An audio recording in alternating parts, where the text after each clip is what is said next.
Apex Legends Season 9 is here, and we are back with another tier list covering my best Legends of the season. For my list, we are primarily focusing on pub games and not really discussing Arena, as Arena is an entirely different animal that will require its own list. The criteria for this list is all about pub smashing, which means higher kill games and keeping up that speed of play. This list will also somewhat work for ranked, but I am not designing the list around that, so just keep that in mind. I also take a small consideration into how good the legend might be as a teammate and their ability to not only get kills, but also a legend that can keep the action moving. Let's just jump right into it, and starting off, I don't believe there are any D tier legends in the game, which in my opinion would be classified as weak or bad. I think every legend is average or better and has their own unique ways to be viable. That being said, our first C tier legend that I deem average is going to be Fuse.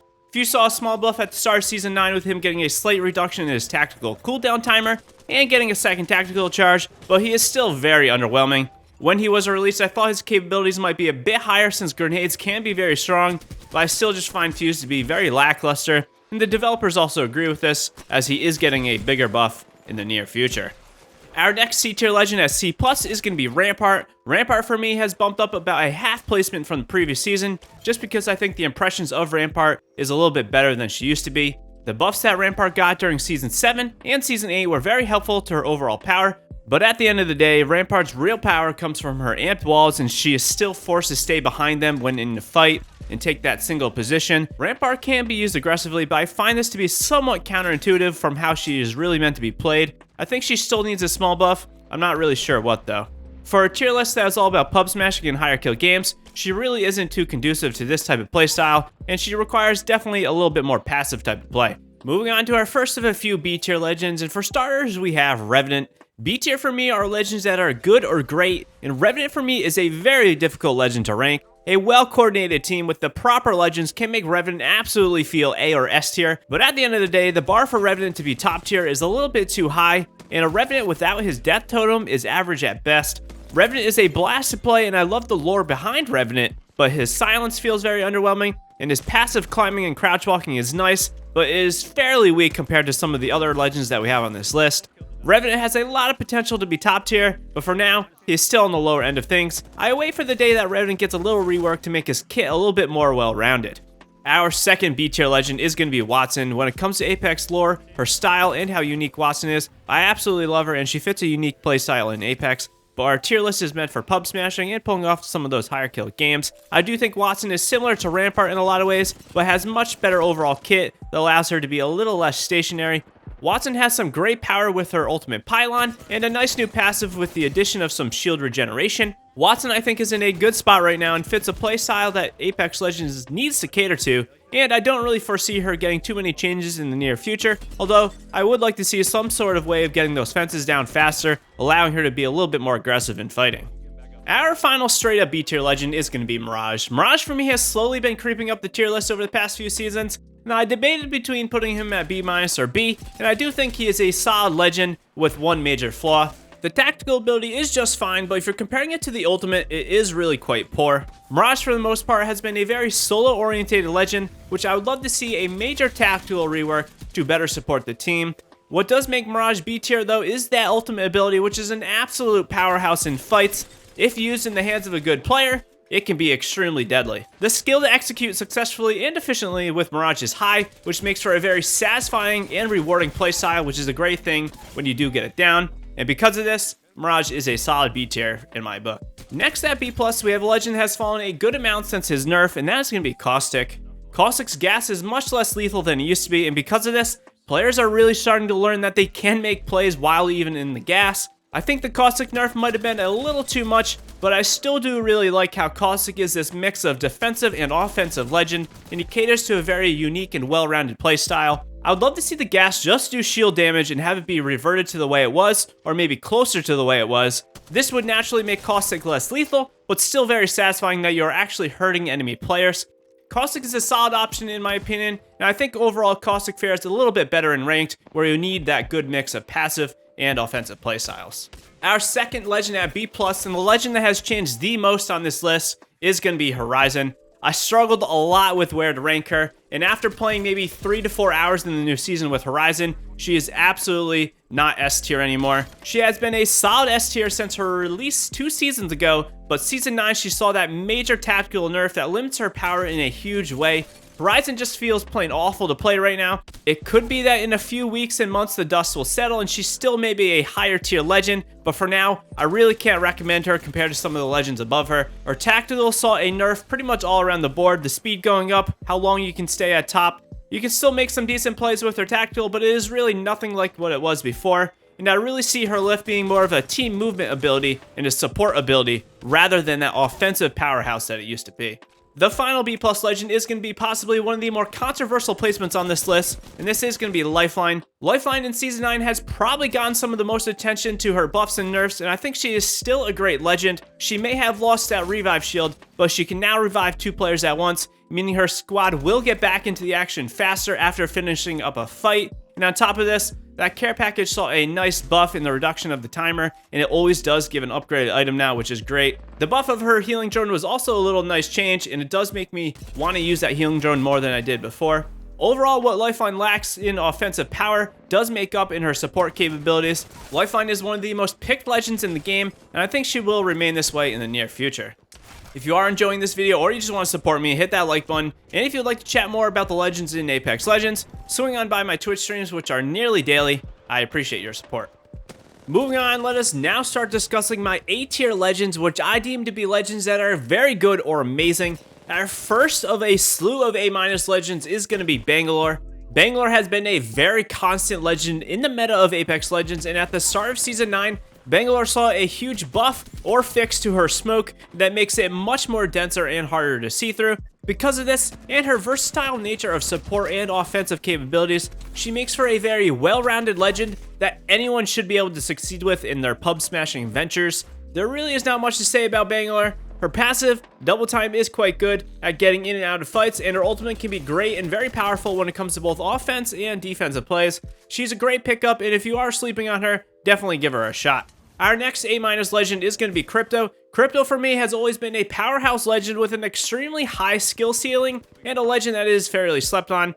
Crypto in pubs can pretty much do it all, figuring out who is near him and his team, picking up banners, remote revive with the drone, open boxes, scan enemies, and much more. Crypto has a lot of support for the team, and a player that can learn how to aggressive EMP push will make quick work of teams. Crypto is really a jack of all trades and a legend that is very satisfying to learn and excel with. My only gripe with Crypto is really that his passive is tied in with his drone, and I feel like being able to scan with the drone should just be part of his tactical and not his passive. I love me some Crypto, and if you want to try and be a better all-around player, I would definitely give him a shot. Our next A- legend to discuss is going to be Octane. Octane at the start of Season 8 skyrocketed in his popularity with a major launchpad buff that made him one of the most satisfying and fun legends to play with. However, fast forward 3 months later, and at the start of Season 9, Octane's stim did see a pretty heavy damage hit from taking 12 damage to now taking 20 damage per use.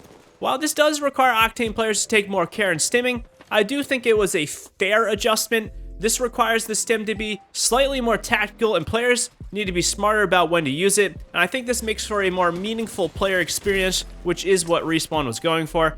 Octane is still a blast to play, and the way he is used and the way he is played really hasn't changed. Octane was getting chosen with a massive 25% pick rate, which is absolutely absurd, and this really does show us how good he is and was. I am still so happy that we have seen one of the worst legends in Apex Legends when he was released become one that is a staple of the current meta. Our final A- legend, and a legend who I think is going to be much more popular in the coming weeks, and I think we could call this legend my wild card or sleeper pick, and this is going to be Loba. Loba at the start of Season 9 saw a massive buff to her tactical ability. Not only is the bracelet way more reliable, meaning I probably grinded for 6 to 8 hours on Loba without a single bracelet failure, the bracelet also now allows players to be extremely mobile when throwing it. Loba can now sprint much faster and move much faster while the bracelet is traveling, which means she can be way more aggressive in plays, and she can get out of plays much better than she could before. The combo being more reliable and being more aggressive will make Loba a much better legend to play with. Loba's black market did see a small 30-second nerf, but you are still able to get this extra loot every 2 minutes, and because of this, Loba really does have a complete package and moveset of offensive capabilities, escape capabilities, and team support with the black market, which gives her a great pub smashing potential, and I really absolutely think she is a great legend for you to try. definitely give her a try if you haven't tried it since that tactical ability was buffed. It is pretty wild. Moving on to now our legends at a normal A tier, and the first is going to be Pathfinder. Pathfinder saw the removal of low profile in Season 8, and this has largely seen him return to the meta of Apex Legends. Pathfinder still longs for a real passive ability, but in my eyes, his zipline is very useful for both himself and the team, and is a strong ability to keep the action flowing. Pathfinder's grapple saw a slew of nerfs and buffs in the previous seasons, but I think it is finally in a very good spot, and because of this, his offensive power and his offensive potential is extremely high. Pathfinder can make some of the biggest plays in all of Apex Legends, and now that the Horizon Tactical was nerfed, I think Pathfinder has definitely solidified himself as one of the biggest playmaking legends out there. Pathfinder is a superb legend that you absolutely should be trying to pick up if you haven't played him in a while. Our only A+ tier legend is another legend that has fallen from S tier to A tier, and that is Wraith. Wraith for me is still a superb legend with a lot of overall power. Low profile is gone, which puts her way more in line with the rest of the legends in the game, but something still feels off with her kit. The tactical doesn't really feel good to use, but it is still very strong as an overall movement ability, and you can still escape out of fights with it. And the portal is still really great for making huge plays and rotating around sweaty teams with some sort of sense of safety and invulnerability. However, I do think this portal should be buffed a little bit. We have other movement abilities like the launch pad and the zipline, which can go way farther than the portal. I do get it that the portal is invulnerable, but still, I think it is way less useful than it used to be before other legends were buffed. My biggest gripe with Wraith, though, honestly, is the passive ability, which has some uses, but it is pretty weak compared to some of the other legends that are in S tier. Wraith is still a very popular pick in Apex Legends, but has certainly fallen down a little bit from what she used to be. A lot of top tier players are still playing with Wraith, which does give her the impression of S tier to a lot of players, but the truth is that these players would be incredible on nearly every legend in the game, but of course this is just my opinion. Let us now move on to legends that I think are the best of the best in Apex Legends. While nearly every legend in the game I can see being good to amazing, there aren't too many legends out there whose entire kits, passive, tactical, and ultimate abilities are extremely useful. And the first S tier legend for me is going to be Bloodhound. Bloodhound has the complete package, a useful passive for tracking enemies, one of, if not the best, aggressive and support tactical abilities with their scan, and an ultimate that allows intense speed and aggressive playmaking. Bloodhound is one of the best all-around legends that is probably the easiest, best legend to use. Bloodhound's major buff came at the start of Season 6, and ever since then, they are a complete contender in the meta of Apex Legends. Bloodhound has seen many dark days way back when Apex Legends first launched, but if you are a newer or less experienced player in Apex Legends, you absolutely should give the Hound a try.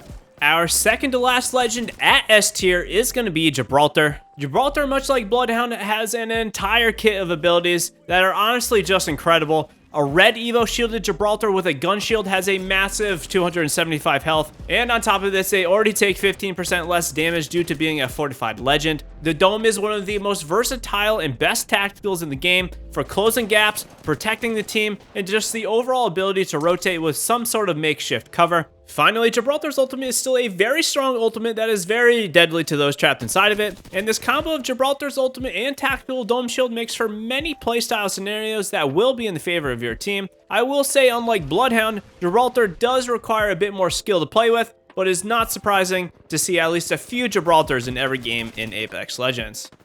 And our final S tier legend in Apex Legends for pub smashing, high kill games, and overall team support is gonna be the new addition of Valkyrie. Back when Horizon launched at the start of Season 7, a lot of people were saying that I had a little bit of a recency bias, that she was just added to the game. I'm really enjoying her, that's why I put her in S tier. And I honestly wasn't sure at first when I did put Horizon in S tier, but I think it shows that she was S tier for 2 entire seasons, and I honestly do see Valkyrie kind of being the same way. And I again say this because this is a pub catered list where high kill games are our goal. Valkyrie, much like Gibraltar and Bloodhound, again has the entire kit of abilities. An amazing set of passive abilities between a recon class, a jet fighter type of HUD when flying to find those enemies to jump on, and a jetpack that allows for a lot of different movement techniques that we are really yet to get the full realization of how good the jetpack can be. The tactical is great and it is a virtually mini free arc start every 30 seconds, but the real power for me in pubs does come from that ultimate ability to pretty much jump on a new team every 2 minutes or less, or even less than this if you have ultimate accelerants. This is such a satisfying way to play the game for intense non-stop action all game long, and it really does help the mid game in my opinion. Where a lot of my pub games before, during the mid game, you might get a team off spawn, you know, and then you got maybe 5 to 6 minutes where you're not finding anyone and you're just trying to find them. Valkyrie absolutely tries to minimize this. Again, she's so satisfying to play for intense non-stop action. Valkyrie is definitely not as quite powerful as Horizon was when she came out, but I do see her being a contender in the top tier of Apex Legends pubs, ranks, and maybe even arenas.